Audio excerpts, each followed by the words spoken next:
बिस्मिल्लाहिर्रहमानिर्रहीम। आज का हमारा टॉपिक कैनोनिकल एंसेम्बल।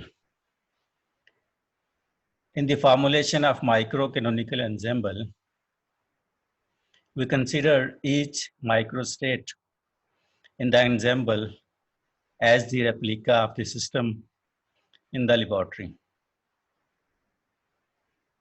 हमने कंसिडर किया था कि बहुत सारे सिस्टम्स को कंबाइन करके हमने एक बड़ा सिस्टम बनाया है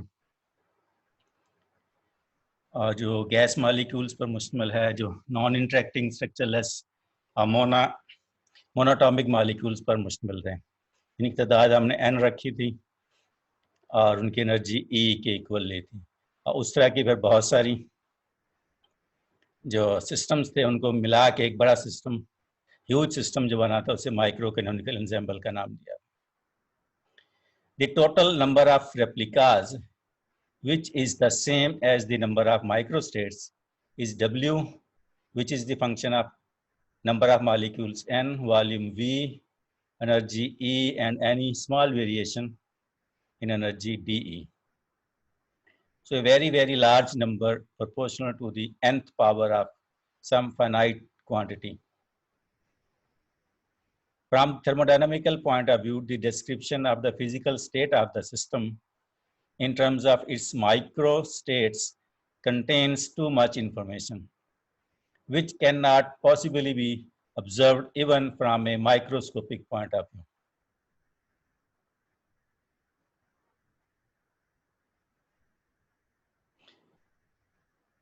क्योंकि बहुत बड़ा सिस्टम, ह्यूज सिस्टम है, बहुत सारे हैं, बहुत सारी इसमें फिर माइक्रोस्टेट्स होंगी, क्योंकि एक मोल में भी 10 की पावर 23 नंबर ऑफ एटम्स या मॉलिक्यूल्स होते हैं। तो इतनी बड़ी जो सिस्टम, इतना बड़ा जो सिस्टम है, उसमें भी टू मच इंफॉर्मेशन होगी जिसको डिस्क्राइब करना बहुत ही मुश्किल काम है। तो for this reason a description of the ensemble in terms of the macrostate was introduced.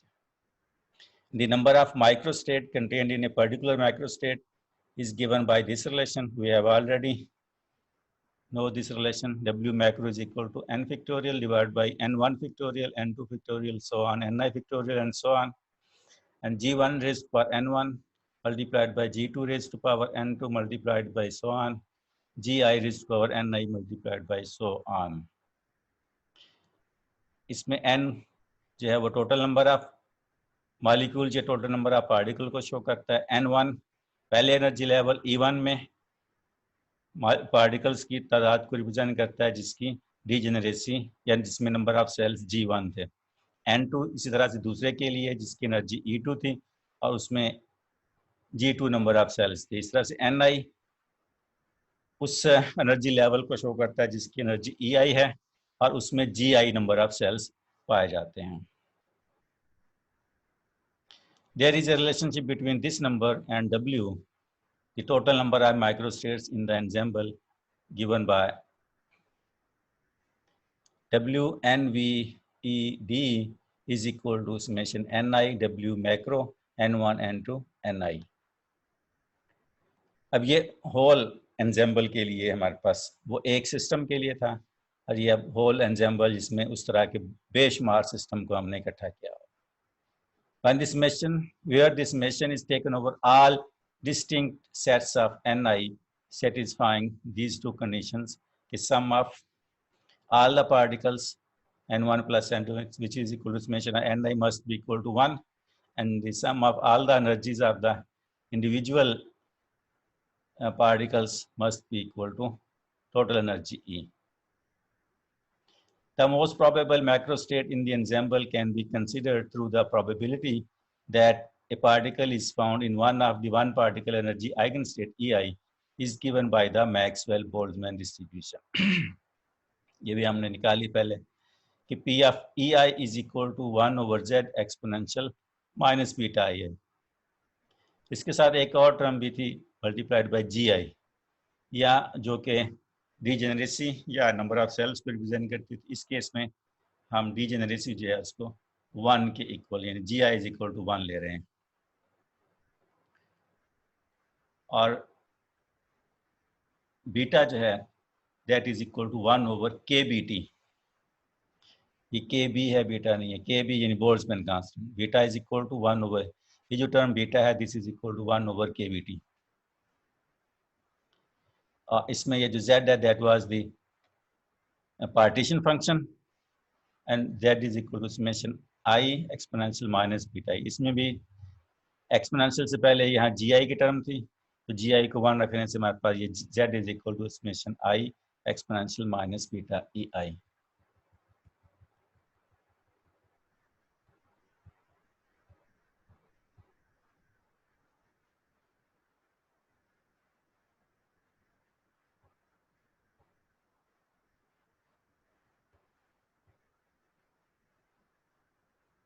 इसमें ये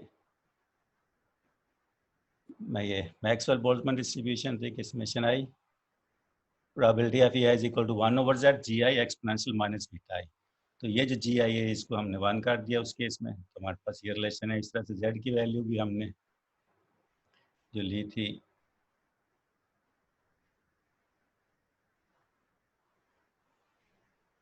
कि Z is equal to summation I GI exponential minus beta. यहाँ ये GI को 1 रखते हुए summation I exponential minus beta EI हमने सिर्फ हासिल जो है वो लिखा है, GI को 1 रख दिया।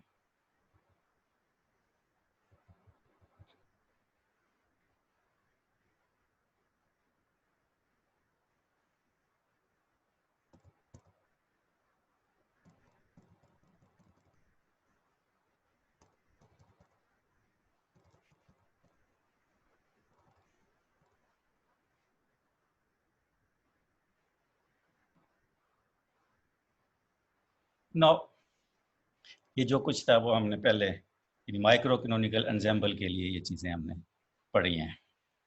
Now we are interested in finding a statistical distribution law for the system in which the constituent particles interact strongly so that there is no way of defining the one particle energy eigenstate।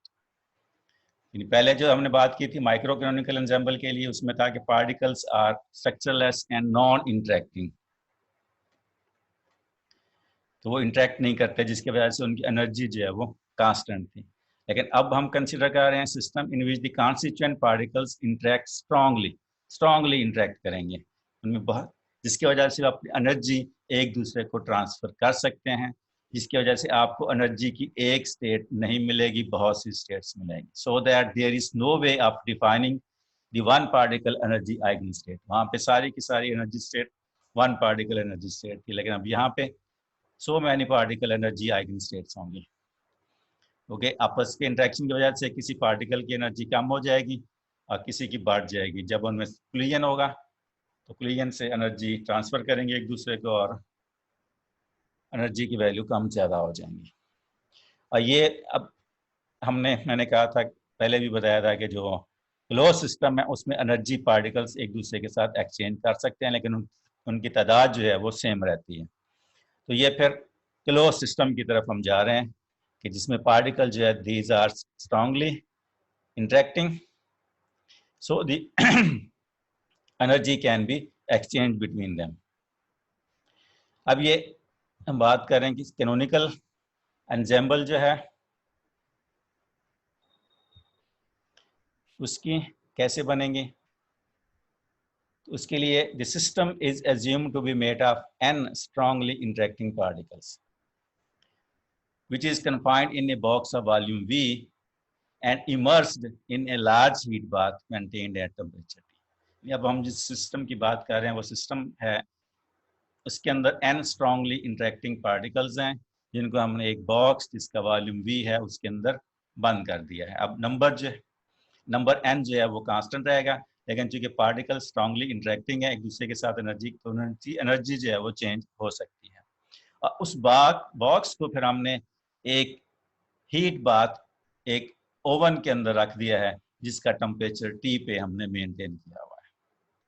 Heat bath या oven या furnace के अंदर इसको रख दिया है, यानी उस बॉक्स को टेम्परेचर T पर एक ओवन या फर्नेस के अंदर रख दिया ताकि उसका टेम्परेचर जो है वो T पे फिक्स हो जाए। It is nevertheless possible to define the energy eigenstate EI by solving the n particles Schrodinger equation with appropriate boundary conditions. अब चूंकि मैंने पहले भी बताया कि पार्टिकल इंटरेक्टिंग है तो उनकी एनर्जी कम ज्यादा होगी, जिसकी वजह से एक एनर्जी स्टेट EI को डिफाइन करना पॉसिबल नहीं है। जो वन इवन अगर हम श्रोडिंगर इक्वेशन बना के उसको सॉल्व करें with proper with suitable boundary conditions, तब भी हम वो फिर EI energy eigen state, single particle energy eigen state हासिल नहीं कर सकते। रीजन उसकी वही है, because the system is immersed in heat bath of temperature T. The system cannot be found in one of the possible energy eigenstates forever. Instead, the energy of the system would fluctuate rapidly around some possible energy value, average value E bar. कि जैसे कुलियन होगा, एक दूसरे को energy transfer करेंगे, किसी की energy कम हो जाएगी, किसी की एनर्जी बढ़ेगी, लेकिन चूंकि टेम्परेचर T हमने उसको दे रखा है तो वो उसको एनर्जी के लेवल को बरकरार रखेगा, जिसकी वजह से हम एक एवरेज एनर्जी यानी प्लस माइनस के साथ कुछ एवरेज वैल्यू निकाल सकते हैं।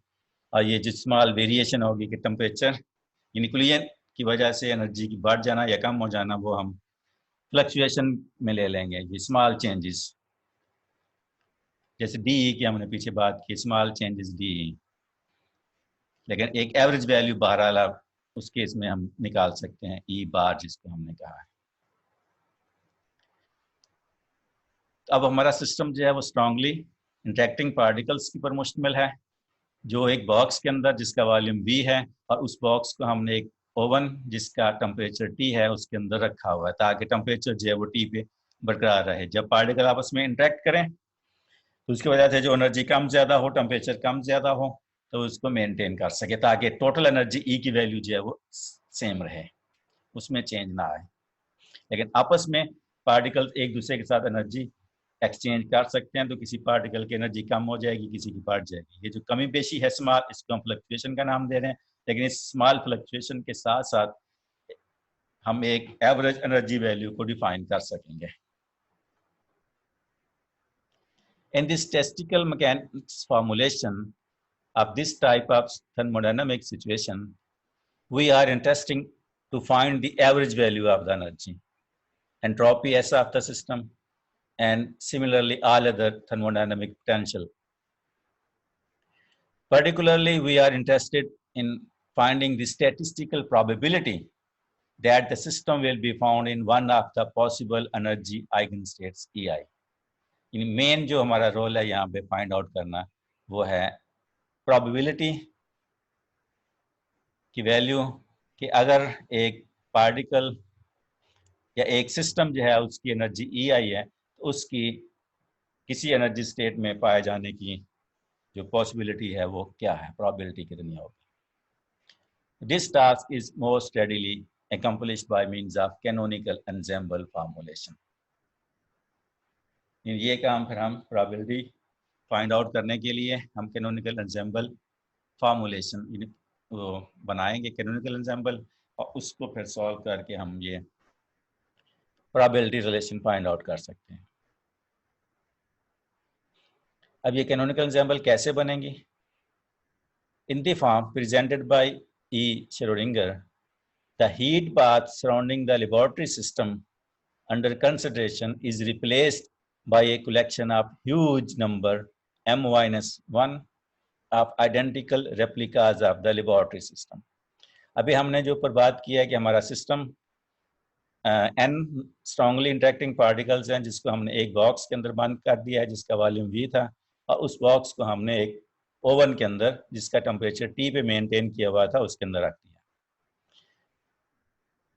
अब हम ये कह रहे हैं कि जो हीट बाज या जो ओवन है, अब हम उसको हटा रहे हैं, और जो बॉक्स जिसके अंदर n स्ट्रांगली इंटरेक्टिंग पार्टिकल्स हैं और उस बॉक्स का वॉल्यूम V है, उसको हम लेबोरेटरी सिस्टम का यहाँ नाम दे रहे हैं। यानी वो बॉक्स जिसके अंदर ना n स्ट्रांगली इंटरेक्टिंग पार्टिकल्स और जिसका वॉल्यूम V है, इस बॉक्स को हम लेबोरेटरी सिस्टम का नाम दे रहे हैं, उसके अराउंड जो ओवन था, जिस ओवन के अंदर हमने रखा हुआ था, उस ओवन को हटा के उसकी जगह पे इसी तरह के बहुत सारे बॉक्सेस जिनमें n पार्टिकल्स हों और उनका वॉल्यूम v हो, उसके इर्द गिर्द चारों तरफ उसके रख रहे हैं। ये ह्यूज, बहुत बड़ा नंबर है, लाखों में भी हो सकता है, करोड़ों में भी हो सकता है, m-1, यानी m टोटल मिला के इस जो बॉक्स वाला सिस्टम है जिसको लेबोरेटरी सिस्टम कह रहे हैं, टोटल मिला के हमारे पास m सिस्टम्स बनेंगे, कैपिटल M, और m लाखों में भी हो सकता है, करोड़ों में भी, या इससे भी बड़ा नंबर कोई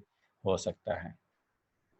अब यह है कि उसकी identical replicas of the laboratory system, यानी जो पहला हमने कंसीडर किया था बॉक्स वाला सिस्टम, उस जैसे लाखों करोड़ों बॉक्सेस को उसके इर्द गिर्द लगा दें तो एक बड़ा जो सिस्टम बन जाएगा, that will be called the canonical ensemble, huge system जिसमें m identical replicas of the laboratory systems होंगी। उस ह्यूज सिस्टम को हम, यानी अब ओवन नहीं है, ओवन की बजाय उसी तरह के सिमिलर उसकी नकलें उसके चारों तरफ मौजूद हैं, और ये बहुत बड़ा ह्यूज सिस्टम है जिसको हम कैनोनिकल एंसेंबल का नाम दे रहे हैं। These m-1 replicas are found in many different energy eigenvalues having the same energy level scheme as that of the laboratory system. Laboratory system के लिए हमने कहा था जिसकी एनर्जी E है और वॉल्यूम V है, n नंबर ऑफ पार्टिकल्स हैं, तो ऐसे ही हम जैसे वो लेवल, सब लेवल्स हम बनाते हैं टोटल एनर्जी E के, E1, E2, E3, ऐसे हम कह सकते हैं कि जी एक जो रेप्लिका थी इसकी नकल, उसकी एनर्जी E1 है, दूसरा रेप्लिका है उसकी एनर्जी E2 है, तीसरा रेप्लिका है उसकी एनर्जी E3 है, लेकिन एनर्जी लेवल स्कीम वैसी ही है जैसे हमने पहले कंसीडर की थी एक सिस्टम के लिए। लेकिन ओवरऑल बड़े सिस्टम के लिए भी हम उसी तरह से कंसीडर कर सकते हैं कि एक की एनर्जी को हमने, एक सिस्टम की एनर्जी को कह दिया कि E1 है, दूसरे सिस्टम की E2 कह दिया, तीसरे को E3 कह दिया, एंड सो ऑन। पहले हमने एक ही सिस्टम के अंदर ये उसके सब लेवल्स बनाए थे, लेकिन अब जो डिफरेंट सिस्टम्स हैं उनको मिला के एक बड़ा सिस्टम बन रहा है, तो अब पूरे सिस्टम की एनर्जी को हम E1 का नाम दे देंगे, दूसरे को E2 का नाम, इस तरह से सो ऑन नाम रख देंगे सबके। It is assumed that the replica interact with one another as well as with the laboratory system through short-range interaction between constituent particles across the interfacial boundary. यहाँ हम ये कह रहे हैं कि जो एक बॉक्स था जिसके अंदर पार्टिकल्स हैं और इसके साथ जो दूसरा बॉक्स है, एक बॉक्स की पार्टिकल दूसरे बॉक्स के पार्टिकल के साथ आपस में इंटरेक्ट करेंगे, या उनका आपस में कोलिजन हो सकता है जिसकी वजह से अपनी एनर्जी ट्रांसफर कर सकते हैं। लेकिन ये जो कोलिजन है, ये जो इंटरेक्शन है, दैट इज शॉर्ट रेंज। और शॉर्ट रेंज यानी दो बॉक्सेस जहां मिल रहे हैं, जो उनका इंटरफेस है, जहां पे दो आके मिलेंगे, दो बॉक्सेस, ये दो बॉक्सेस की दीवारें मिलेंगी, तो उन दीवारों के करीब पास पास जो चंद एटम्स या मॉलिक्यूल्स हैं या पार्टिकल्स हैं, सिर्फ वो ही एक दूसरे को एनर्जी ट्रांसफर करेंगे। यानी सिर्फ शॉर्ट रेंज से मुराद ये है कि चंद एटम्स, ये चंद पार्टिकल्स एक बॉक्स के, और इस तरह से चंद पार्टिकल जो एंड पर हैं, दीवार के साथ हैं, एक बॉक्स की दीवार के साथ दूसरा दूसरी बॉक्स की दीवार के करीब करीब जो चंद एटम्स हैं, वही एक दूसरे के साथ इंटरेक्ट करते हुए अपनी एनर्जी को ट्रांसफर करेंगे। और ऐसे ही एक बॉक्स के अंदर भी जो पार्टिकल्स हैं, वो भी सिर्फ चंद एटम्स ही आपस में एनर्जी ट्रांसफर करेंगे। एक कॉर्नर वाला एटम दूसरे कॉर्नर वाले एटम के साथ एनर्जी को ट्रांसफर नहीं कर सकता। उसके क्लोज जो 4-5 या 5-7 एटम्स या पार्टिकल्स होंगे, वो ही आपस में एनर्जी को ट्रांसफर करेंगे। So the entire system, the laboratory system plus m-1 replica system, which may be called the super system, यानी हमारी वो जो कैनोनिकल एंसेंबल है उसको हम सुपर सिस्टम का नाम दे रहे हैं, जिसमें वो पहले जो हमने बॉक्स डिस्कस किया था जिसे लेबोरेटरी सिस्टम कह रहे हैं, और फिर उसकी m-1 उसकी नकलें जो उसकी चारों तरफ मौजूद हैं, तो ये सारा सिस्टम मिलके सुपर सिस्टम कहला रहा है। Is isolated from the rest of the universe, और उस पूरे सुपर सिस्टम को हमने बाकी जो कायनात है, बाकी जो दुनिया है, उससे आइसोलेट कर दिया। इसका मतलब ये है आइसोलेट करने का कि अब उसकी जो ओवरऑल आपस होल सिस्टम की जो एनर्जी है, टोटल एनर्जी, वो कांस्टेंट रहेगी, वो चेंज नहीं होगी। हाँ, एक सिस्टम दूसरे सिस्टम के साथ अपनी एनर्जी को चेंज कर सकता है, एक किसी की कम हो जाएगी, किसी की ज्यादा हो सकती है, लेकिन ओवरऑल जो टोटल एनर्जी सारे सिस्टम्स की है, ह्यूज सुपर सिस्टम की, वो कांस्टेंट रहेगी। And that super system is found in thermal equilibrium at temperature T, और उसको हमने टेम्परेचर T पर फिक्स कर दिया है। उसको मेंटेन करेंगे, इक्विलिब्रियम में रखेंगे। अगर टेम्परेचर फिक्स है तो फिर जो टोटल एनर्जी जो है वो भी कांस्टेंट रहेगी। Let us specify the way in which this super system is prepared. Suppose that there are M1, M2, so on systems. इन एक सिस्टम को हमने M1 का नाम दे दिया, दूसरा M2 है, तीसरा M3 है, so on Mi. अब कह दिया जो पहला सिस्टम है उसकी एनर्जी E1 है, दूसरे की E2 है, तीसरे की E3 है, और जो Mi सिस्टम है उसकी एनर्जी Ei है। ये वही चीज है जो हमने पहले वो N1 के वाले से ली थी। और we have imposing the two conditions कि sum of all the energies in all the system must be equal to total energy of the system E. यानी M1 E1 फर्स्ट लेवल की फर्स्ट सिस्टम की energy plus M2 E2 second system की energy plus M3 E3 plus so on plus Mi Ei plus so on. तो हर एक system की energy जो है उसको ऐड करेंगे तो ये टोटल एनर्जी E के इक्वल है। और नंबर ऑफ सिस्टम यानी M1 plus M2 plus M3 plus M4 plus so on plus Mi plus so on is equal to the total number of M of the huge super system. M is the total number of systems in the super system, and E is the total energy of this huge system which contains M1 to so many systems with energies E1, E2, Ei, so on.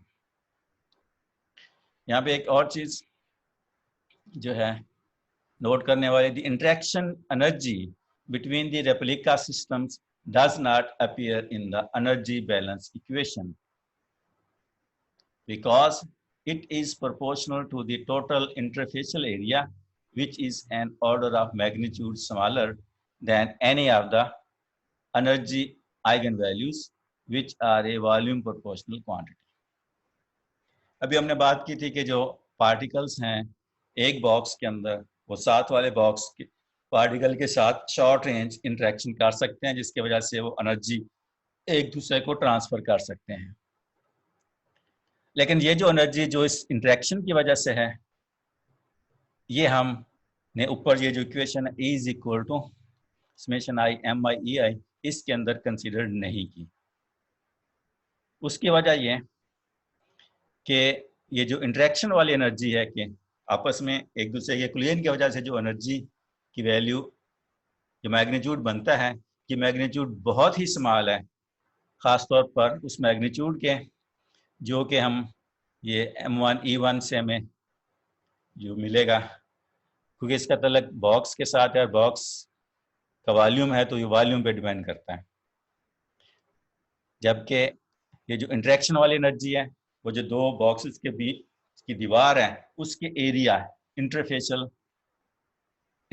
जिसको हम कहेंगे, दो boxes के दरमियान जो दीवार है वो इंटरफेस कहलाएगी, और इंटरफेस उस दीवार का जो एरिया होगा, तो इंटरेक्शन एनर्जी उस दीवार के एरिया पे डिपेंड करती है। जबकि ये जो पार्टिकल्स की एनर्जी E1 E2 चीज़ हम बात कर रहे हैं, ये उस पूरे बॉक्स के वॉल्यूम के ऊपर डिपेंड करती है। तो वॉल्यूम के मुकाबले में वो जो एरिया, इंटरफेशियल एरिया वाली क्वांटिटी है वो बहुत स्मॉल है, इस वजह से हम उसको नेगलेक्ट कर देते हैं। तो सिर्फ वही एनर्जी कंसिडर कर रहे हैं जो पूरे बॉक्स की वजह से है, उसमें जितने पार्टिकल्स हैं उसकी वजह से। The interfacial energy is negligible in the thermodynamic limit. The super system as a whole is assumed to be isolated from the rest of the universe and hence the energy E is fixed quantity. मैंने पहले भी बताया था, क्योंकि हम उसको isolate कर देंगे होल सुपर सिस्टम को, तो फिर उसकी ना यूनिवर्स से या वर्ल्ड से एनर्जी उसमें आ सकती है, ना उससे एनर्जी बाहर जा सकती है, तो टोटल एनर्जी जो है वो कांस्टेंट होगी। The number M can be a huge number, लाखों करोड़ों और इससे भी अरबों में भी हो सकता है ये नंबर M जो है much larger than any macroscopically large number, यानी अरबों खरबों से भी बड़ा नंबर हो सकता है। Each of the M system in is a macroscopic system, they are distinguishable permanently. जो बहुत बड़े बड़े सिस्टम है और फिर उनकी डिफरेंट एनर्जीज हैं, तो हम उनको जो है सब एक दूसरे से डिस्टिंग्विश कर सकते हैं, उनकी एनर्जी E1 E2 E3 इस रेफरेंस से। And hence the total number of distinctly different ways of distributing the entire energy over m systems is given by। अब ये बिल्कुल सेम वही इक्वेशन है जो ये पीछे इक्वेशन थी ये वाली। इसमें अब फर्क ये है कि यहाँ पहले एक सिस्टम की हम बात कर रहे थे जिसके अंदर n पार्टिकल्स थे। अब इस तरह के बहुत सारे सिस्टम हैं। अब n की जगह हमारे पास कैपिटल M सुपर सिस्टम के लिए नंबर्स m है, और ये फिर इस सिस्टम के अंदर पहला जो लेवल था E1 उसमें N1 पार्टिकल्स थे और उसकी डीजेनरेसी G1 थी। अब यहाँ हमारे पास जो पहला सिस्टम है उसके अंदर M1 पार्टिकल्स हैं और उसकी जो डीजेनरेसी है वो G1 है। तो ये वैल्यू यानी स्मॉल n1 n2 की बजाय कैपिटल M1 M2 वो आएगा और कैपिटल N की जगह कैपिटल M। तो हमारा ये इक्वेशन जो है वो इसको हम इस फॉर्म में लिख सकते हैं। W is equal to M factorial divided by M1 factorial so on Mi factorial G1 की पावर M1 G2 की power M2 so on Gi की पावर Mi। और इसको कम्पैक्ट फॉर्म में हम लिख सकते हैं W is equal to M factorial product over I Gi की power Mi divided by Mi factorial where I varies from 1 to infinity। In this case, now the Gi is called the multiplicity of the respective energy eigenvalue। पहले हमने Gi को degeneracy का नाम दिया था, अब इसको हम कह रहे हैं मल्टीप्लिसिटी। डीजेनरेसी था एक सिस्टम के लिए ये, अब ये एक वो सिस्टम की तरह बहुत सारे सिस्टम हैं, अब ये वो टर्म मल्टीप्लाई हो जाएगी, इसलिए इसको मल्टीप्लिसिटी फैक्टर का नाम दे रहे हैं for the energy eigenvalues। The number W is also total number of the distinct ways of preparing the replicas of the super system for a fixed set of Mi and can be size of a statistical ensemble. Using the same method of most probable distribution as used in microcanonical ensemble, the Mi values satisfying the condition of the most probable distribution are given below। ये जो हमने वो Ni वाला relation था उसमें वही small n की बजाय कैपिटल M ले लिया हुआ, यहाँ कैपिटल N था उसकी जगह M आ गया है, ये वही Z है और ये Gi exponential minus beta EI। यानी उस इक्वेशन में या ये वाली जो इक्वेशन है Gi के बगैर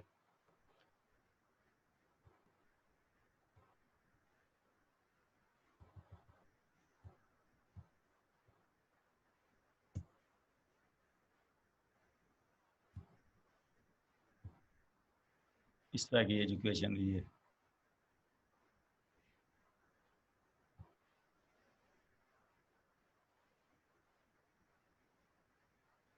तो हमारे पास इसकी इक्वल आ गई। इसको हम यहाँ डायरेक्टली लिख दिया है उस इक्वेशन को सामने रखते हुए। तो Z of beta is the normalization factor and is known as canonical partition function। पहले जो Z of beta था उसको हमने कहा था कि इट इज माइक्रो कैनोनिकल और मॉलिक्यूलर पार्टीशन फंक्शन। अब हम क्योंकि कैनोनिकल एंजेम्बल की बात कर रहे हैं तो अब ये जो Z of beta है ये कैनोनिकल पार्टीशन फंक्शन कहलाएगा और Z of beta is equal to summation I Gi exponential minus beta EI। पिछले केस में ये Gi जो है वो डीजेनरेसी को शो कर रहा था, अब Gi जो है वो मल्टीप्लिसिटी को शो कर रहा है। ये फर्क है। वो पीछे एक सिस्टम के लिए जिसमें नॉन इंटरेक्टिंग पार्टिकल्स थे उसके लिए था, डेफिनेशन सेम है, डेफिनेशन में कोई फर्क नहीं है। वो Z of beta भी summation I Gi exponential minus beta EI की इक्वल ही था। ये डेफिनेशन बिल्कुल सेम वही है। वहाँ फर्क सिर्फ ये है कि वहाँ Gi जो है वो नॉन इंटरेक्टिंग पार्टिकल के लिए था, यहाँ Gi जो है वो इंटरेक्टिंग पार्टिकल्स के लिए है।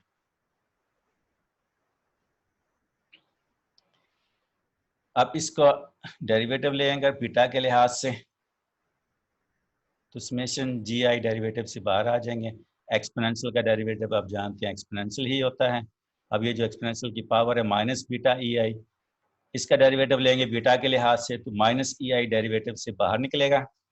बीटा का डेरिवेटिव बीटा के लिहाज से यानी D beta over D beta 1 की इक्वल, तो माइनस बीटा ई आई से डेरिवेटिव बीटा के लिहाज से माइनस ई आई के इक्वल होगा।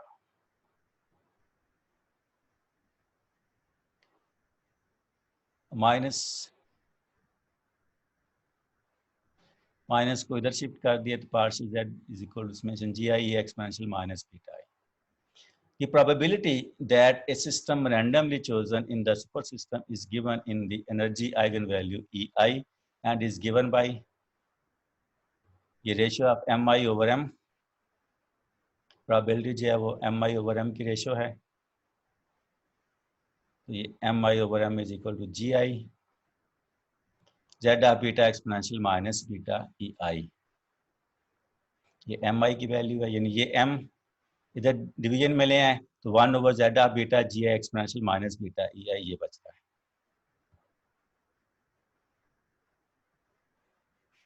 जी i Z of exponential minus beta E i. तो p i E i is called the canonical distribution. The average energy for the canonical distribution can be obtained. This is the definition for the average.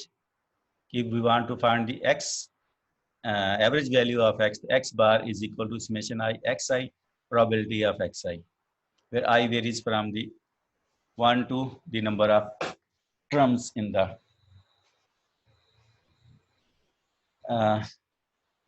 problem for which we have to find the average value. The average value E bar is equal to summation I xi x, अब इस case में हमारे पास जो है वो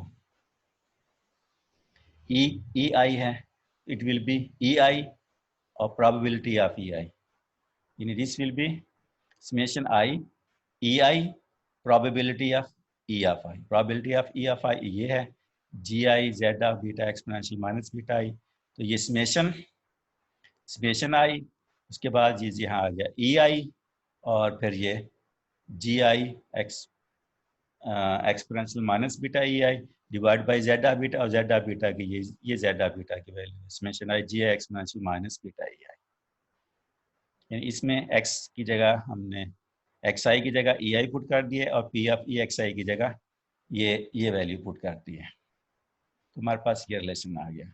इसको मजीद simplify करें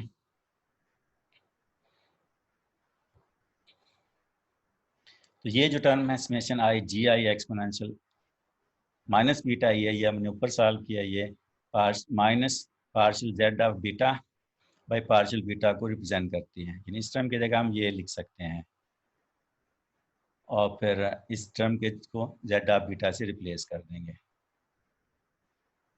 हमारे पास ये आ गया, ऊपर वाली टर्म की जगह ये minus partial Z of beta by partial beta, और ये डिनोमिनेटर वाली टर्म की जगह जेड ऑफ बीटा, इसको हम फिर इस फॉर्म में लिख सकते हैं।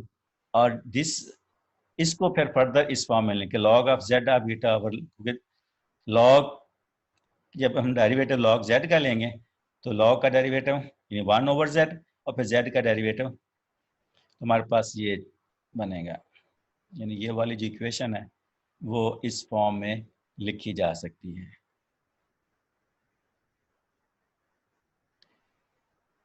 This gives the mean energy of the canonical ensemble. This equation gives the mean energy in terms of partition function.